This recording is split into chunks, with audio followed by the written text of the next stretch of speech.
नालासोपारा पश्चिम के हनुमान नगर स्थित समर्थ residency welfare society के साई अपार्टमेंट में रहने वाले रहवासियों द्वारा उसी इमारत में रहने वाले भारतीय सेना में 19 सालों तक लगातार अपनी सेवाएं दे चुके नितिन शंकर सतपाल के रिटायरमेंट पर सोसाइटी के पदाधिकारियों द्वारा उनके सम्मान में एक आयोजन रखा गया।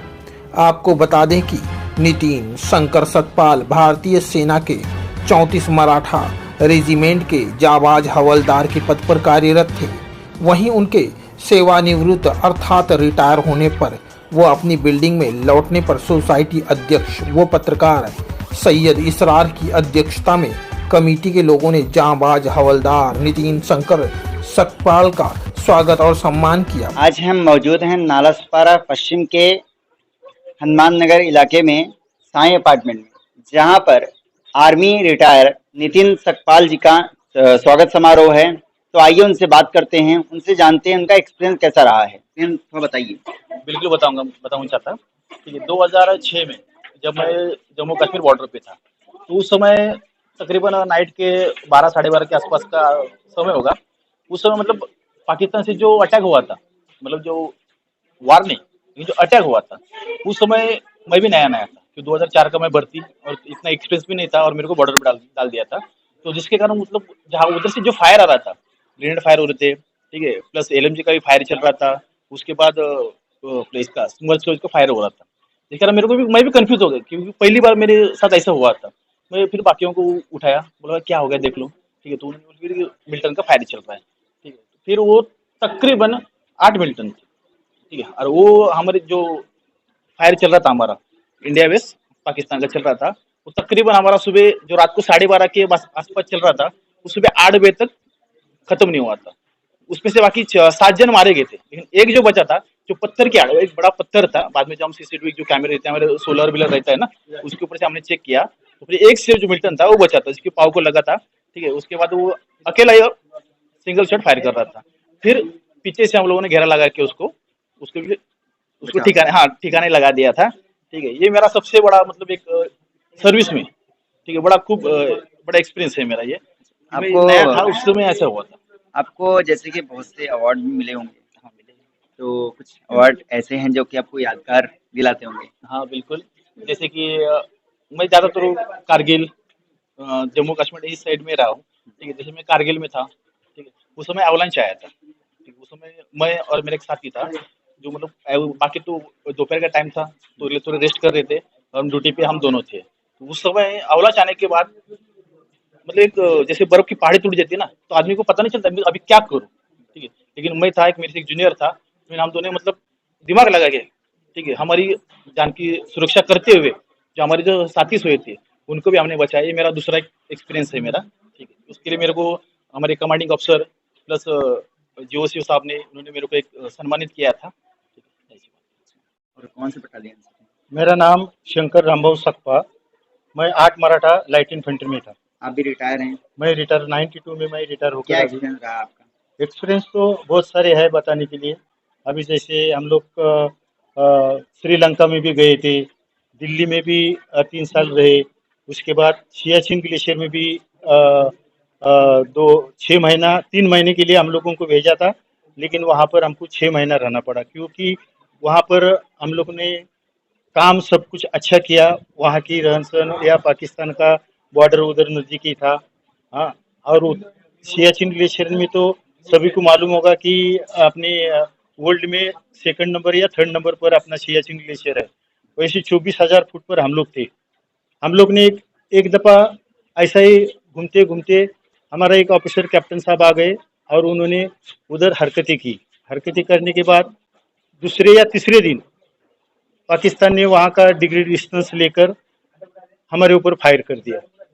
फायर करने के बाद हमारे जो ऊपर पोस्ट था उनको हम लोग बता रहे कि भाई आप लोग मोर्चा से बाहर निकलो, मोर्चा से बाहर निकलो।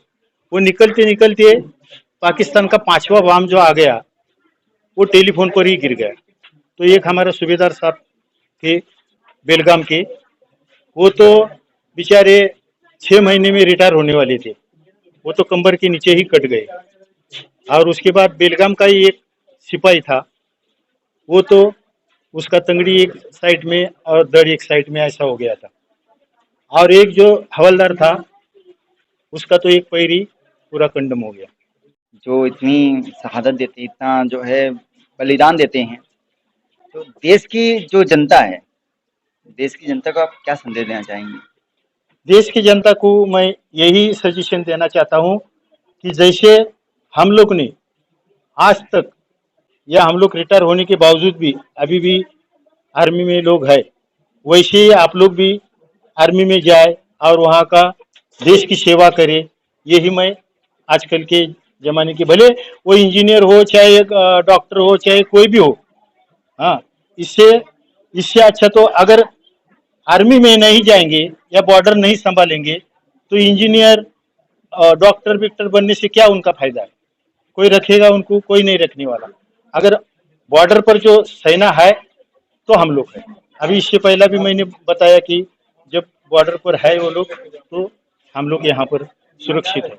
अभी बॉर्डर पर अभी होली के टाइम पर या दीपावली के टाइम पर, हाँ, हम लोग यहाँ पटाखे उड़ाते हैं, वो लोग उधर आग में तेल डाल के ड्यूटी करती है, क्योंकि त्योहार का टाइम है, अपने इंडिया में कुछ ना कुछ होना नहीं चाहिए। हाँ, फिर भी कहीं ना कहीं छोटी मोटी घुसपैठ होती रहती है। हाँ, और उसके बाद सियाचिन ग्लेशियर में भी हम लोग, पाकिस्तान का फायर आ रहा था और उसके अंदर से मैं एक अपना कोल्हापुर का एक सिपाही था मेरे साथ, मैं भी नाइक में रिटायर हो गया, तो कोल्हापुर का एक सिपाही था, उसको लेकर मैं जा रहा था, तो मैं यहाँ पर और वहाँ गेट के उतना बम गिर गया, पूरा हम लोगों का मुंह काला काला हो गया। उधर तो दाढ़ी बीड़ी बनाने का कोई ये नहीं था। 6 महीने के बाद हम लोग ने घर में आकर दाढ़ी बनाया। मेरा जो बड़ा वाला लड़का था वो डर गया था मुझे, ये कौन आया करके। हाँ, तो ऐसे बहुत सारे किस्से श्रीलंका में भी उग्रवादी के साथ हो गया था। हाँ, एलटीडी बोलते थे उनको। हाँ, उनके साथ भी हम लोग उनका बहुत सारा मुकाबला हो गया। रात में हम लोग बाहर, श्रीलंका में रात में हम लोग बाहर घूमने के लिए जाते थे, तो ये दिल अपना हाथ पर लेकर जाते थे कि मैं वापिस आता है या नहीं, ये सोचकर हम लोग बाहर जाते थे। जब घर में आएंगे या जहाँ रहते थे हम लोग वहां पर आएंगे तो हम लोगों को शान से जीना पड़ता था। इस अवसर पर अतिथियों के तौर पर बगिया की पूर्व नगर सेविका सुषमा दिवेकर भी आयोजन में उपस्थित रहीं तथा उनके हाथों भी आर्मी के जांबाज नितिन शंकर सतपाल को पुष्पगुच्छ देकर उनका सम्मान किया गया। पहले तो साई सोसाइटी में से मुझे ये अच्छे कार्यक्रम के लिए बुलाया गया, उसके लिए मैं सारे सदस्यों का बहुत बहुत धन्यवाद करती हूँ। और शंकर नितिन सकपाल जी, जिनका आज आर्मी से रिटायर होके यहाँ पर आए हैं और उनका सत्कार का प्रोग्राम यहाँ पर रखा गया था, तो हम लोग सभी इसमें आयोजन में आए हुए हैं इस प्रोग्राम के। आर्मी के लिए ये कहना है कि आर्मी है तो हम लोग है, देश के हर एक नागरिक सुरक्षित है।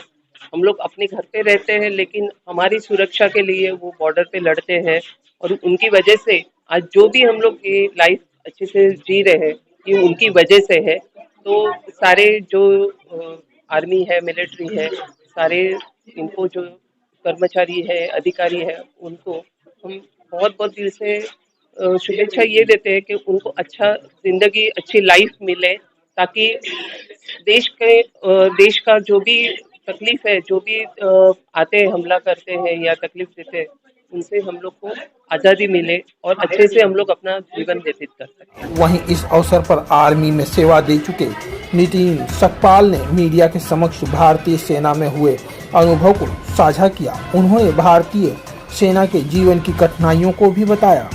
देश की युवा पीढ़ी है, आजकल सभी माँ बाप चाहते हैं कि हमारा बेटा इंजीनियर बने, डॉक्टर बने, कोई नहीं चाहता कि मिलिट्री में जाए, तो क्या कहना चाहेंगे?